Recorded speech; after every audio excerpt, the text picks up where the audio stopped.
డబ్బు, అనారోగ్యం, ఉద్యోగం, వ్యాపారం అప్పులతో బాధపడుతున్నారా? వెంటనే జేకేఆర్ గురువు గారికి కాల్ చేసి అపాయింట్మెంట్ తీసుకోండి.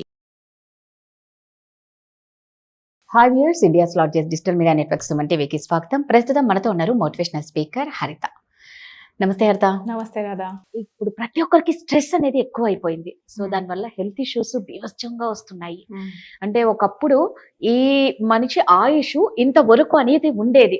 ఓ 80 ఏండ్లో 70 ఏండ్లో అలా ఉండేది. ఓ ఫిగర్ దానికి అలాగే వెళ్ళిపోతూ ఉండేవాళ్ళం. 100 years అంటే ఇప్పుడు మనకు ఒక పండగ, ఒక వరల్డ్ వింత వింత ప్రపంచంలో ఒక వింత అన్నట్టు. ఇప్పుడు ఏమైపోయిందంటే ఆయుష్ మనిషికి చాలా తగ్గిపోతుంది. చిన్న ఏజ్ వాళ్ళు కార్డియాక్ అరెస్ట్ అనేసి రకరకాలుగా క్యాన్సర్ అని ఏజ్ తో సంబంధం లేకుండా వస్తుంది. అంటే మనిషికి లైఫ్ లో గ్యారంటీ లేదు. సో అలాంటి టైంలో మనకున్న చిన్న లైఫ్ లో స్ట్రెస్ నుంచి రిలీఫ్ అయితే మనం మేబీ హెల్దీగా ఉండి ఇంకొంచెం లైఫ్ టైం మనకు పెరుగుతుందేమో అని నా ఆశ. ఒక ఎమోషనల్ వెల్నెస్ కోచ్ గా ఎలా ఉండాలి స్ట్రెస్ లేకుండా, ఇంకే స్ట్రెస్ వస్తే ఎలా ఉండాలి? స్ట్రెస్ కి హెల్త్ కి డైరెక్ట్ రిలేషన్షిప్. ఇంకా మన వ్యూవర్స్ కి కూడా అందరికీ తెలుసు కదా, నీకు స్ట్రెస్ పెరిగిపోయింది, నువ్వు హ్యాండిల్ చేయలేకపోతున్నావు, నెక్స్ట్ లెవెల్లో డిప్రెషన్, నెక్స్ట్ లెవెల్లో లోన్లీనెస్, ఆ నెక్స్ట్ లెవెల్లో డిప్రెసివ్ థాట్స్, సూసైడల్ థాట్స్ వస్తాయి. ఇంకా ఇది సైకిల్ వెళ్తూనే ఉంటుంది. ఆ సైకిల్ ని నువ్వు బ్రేక్ చేయాలంటే ఫస్ట్ నీకు ధైర్యం రావాలి. కరెక్ట్. ఎమోషన్లో ఒకటి ఏంటంటే భయం వేస్తుంది, ఫియర్ వస్తుంది. ఆ ఫియర్ తర్వాత స్ట్రెస్ ఎక్కడి నుంచి వస్తుంది? ఫ్యూచర్ నుంచి వస్తుంది కదా. ప్రెసెంట్ లో జరిగిపోయింది ఏదో, లేదా పాస్ట్ లో జరిగిందని తలుచుకొని బాధపడటం, అది డిప్రెషన్, అది వేరు. స్ట్రెస్ లో చాలా ఫ్యాక్టర్స్ ఉంటాయి, పాస్ట్, ప్రెసెంట్, ఫ్యూచర్ లో. ఫ్యూచర్ కి నీకు భయం వేస్తోందంటే నీకు స్ట్రెస్ అక్కడ తగ్గించుకోవాలి అంటే వెరీ ఇంపార్టెంట్ థింగ్ రాదా, హెల్త్ ఇన్సూరెన్స్ వాళ్ళకు ఉండాల్సిందే. Correct, very important.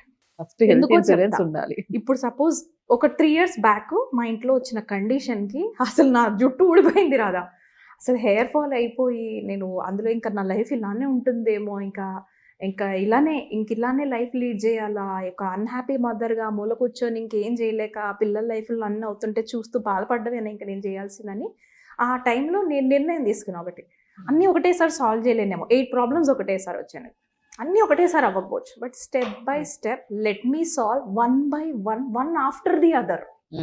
అది నాకు ఎంత హెల్ప్ అయిందో తెలుసా. అన్నీ ఒకటేసారి చేయడానికి మనం ట్రై చేయటం వల్ల స్ట్రెస్ పెరుగుతోంది. Very important point to be noted. అన్నీ చేయడానికి ఒకటేసారి ట్రై చేయకండి. నీకు ఒకటి సింపుల్ గా చెప్తాను, నువ్వు ట్రై చేయరాదా. మన బ్రెయిన్ చాలా మంది మల్టీ టాస్కింగ్ స్మార్ట్ వర్క్ అంటారు కదా. నువ్వు రైట్ హ్యాండ్ ని క్లాక్ వైజ్ తిప్పు, క్లాక్ వైజ్ తిప్పుతుండు, ఇలా క్లాక్ వైజ్ తిప్పుతుండు. నీ లెఫ్ట్ హ్యాండ్ ని యాంటీ క్లాక్ వైజ్ తిప్పు, నీ left foot right hand clock wise. కష్టమే. ఈలో 5 balls ఇలా అంటుండు, ఈలో 5 balls లెఫ్ట్ అండ్ రైట్ అంటుండు. You cannot do 3 things together. ఒకటేసారి నువ్వు రైట్ హ్యాండ్కి ఒక కమాండు, లెఫ్ట్ హ్యాండ్కి ఆపోజిట్ కమాండు, కళ్ళకి ఇంకో కమాండు ఇస్తే నీ బాడీలో కన్ఫ్యూజన్ వస్తుంది చూసావా, అక్కడ నుంచి వస్తుంది స్ట్రెస్. మల్టీ టాస్కింగ్గా నా తలకాయ ఒక దాని తర్వాత ఒకటే మన బ్రెయిన్ ఫోకస్ చేయగలదు. Very important. స్ట్రెస్కి ఏం చేయాలంటే ABCD మెథడ్ ఇంపార్టెంట్ రాదా. ఈరోజు నువ్వు చేయాల్సిన 5 tasks ఏంటో రాయండి. బుక్లో రాసుకున్న తర్వాత బిగ్ ఫ్రాగ్స్ అంటాం. 80% నేను దేనిపైన అయితే ఫోకస్ చేసి ఆ పని ఫినిష్ అయిపోతుందో రెస్ట్ ఆఫ్ ద డే నేను ప్రశాంతంగా పని చేసుకోవచ్చు, రైట్. ఆ 80% బిగ్ ఫ్రాగ్ అంటాం. అది ఏంటి, అది కనిపెట్టి అది జరిగిపోతే నువ్వు ఈరోజు స్ట్రెస్ రిలీఫ్గా ఉండొచ్చు పడుకునేటప్పుడు. అదేంటో కనిపెట్టి నంబర్ A అని మార్క్ చేయండి. తర్వాత BCDE ఈ 5 అయిపోయిన తర్వాత అప్పుడు చూద్దాం. వీళ్ళు ఏం చేస్తారంటే 10, 15, 20, 9 అన్నీ 30 ఒకటే రోజు చేసేయాలా. మనిషికి 24 గంటలే ఉన్నాయి. 24 hours మనిషి ఎంత స్ట్రెచ్ చేసినా నీ ప్రొడక్టివ్ అవర్స్ 8 to 10 hours కంటే ఉండదు. కానీ ఇప్పుడు ఏం జరుగుతుందో తెలుసా, వీకెండ్స్లో కూడా నువ్వు వర్క్ చేయాల్సినంత సిస్టమ్ తయారైపోయింది. మొన్న ఎవరు అడిగారంట, నువ్వు వీకెండ్స్లో నా ఫ్యామిలీతో నేను టైం స్పెండ్ చేద్దంటే నీ వైఫ్ ముఖం నువ్వు ఎంతసేపు చేస్తావు అని అడిగాడు బాస్. ఎంతసేపు చూస్తావు అంటే ఫ్యామిలీ టైం నువ్వు లైట్ తీసుకోరా, నీ వర్కే ఇంపార్టెంట్ అని పని ప్రోగ్రామింగ్ జరుగుతుంది. ఇంకొకటి very important point be noted, యూట్యూబ్లో వర్క్ చేస్తున్నవాడు అప్లోడ్ చేసి వీడియోస్ పెట్టుకుంటున్న వాళ్ళకి ఇన్కమ్ అన్నా వస్తుంది. కానీ వేరే వాళ్ళ రీల్స్ నువ్వు టుక్కు టుక్కు టుక్కు అని నువ్వు తిప్పటం వల్ల నీ బాడీలో డోపమైన్ అనే ఒక కెమికల్ ఉంది. దట్ ఈస్ నాట్, అది కూడా హ్యాపీ కెమికలే, బట్ వెరీ స్మార్ట్ కెమికల్. దాన్ని కరెక్ట్గా నువ్వు హ్యాండిల్ చేయలేదంటే స్ట్రెస్ పెరిగిద్ది. Very important point to be noted. Dopamine hijack అంటాం రాదా. ఆ డోపమైన్ హైజాక్ కావాలంటే బ్రౌజ్ చేయొచ్చు మన వ్యూవర్స్ కూడా. నువ్వు 30 seconds, ఒక 60 seconds షార్ట్స్ కూడా చూడలేక 60 secondsలో 4-5 షార్ట్స్ చూస్తున్నారంట ఇప్పుడు జనాలు. ఒకప్పుడు 50-50 మ్యాచెస్ చూడగలిగే వాళ్ళు 20-20కి దిగిపోయాం. 20-20 మ్యాచెస్కి కూడా ఉండలేక ఇంకా తక్కువ తెంచుకుంటూ వస్తున్నాం. అంటే దిస్ ఇస్ ద సిస్టంలోనే స్ట్రెస్ బిల్డ్ అవుతుంది.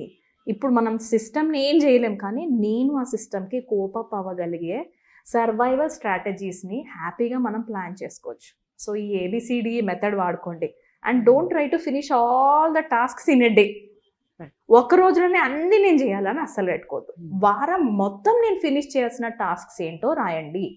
Yeah, very important. లేకపోతే మండే ఎందుకు స్ట్రెస్ పెరుగుతుంది అందరికీ అంటే, మండే రోజే అన్ని చేసేయడానికి ట్రై చేస్తారు. డివైడ్ చేయండి. మిడిల్లో బ్రేక్ తీసుకోండి. 2-3 thousand శాలరీ పోయినా ఏం పర్లేదు. రిలాక్సేషన్ కావాలంటే go have your time, just go relax and come back.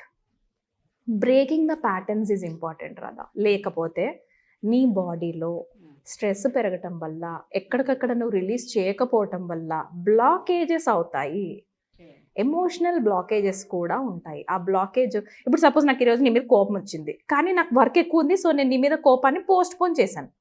నేను ఎంత 24 hours పోస్ట్ పోన్ చేశాను. సపోజ్ రేపు నీతో మాట్లాడాలి, కానీ రేపు 24 hours తర్వాత పర్లేదు అని వదిలేశాను, నీతో డిస్కసే చేయలేదు.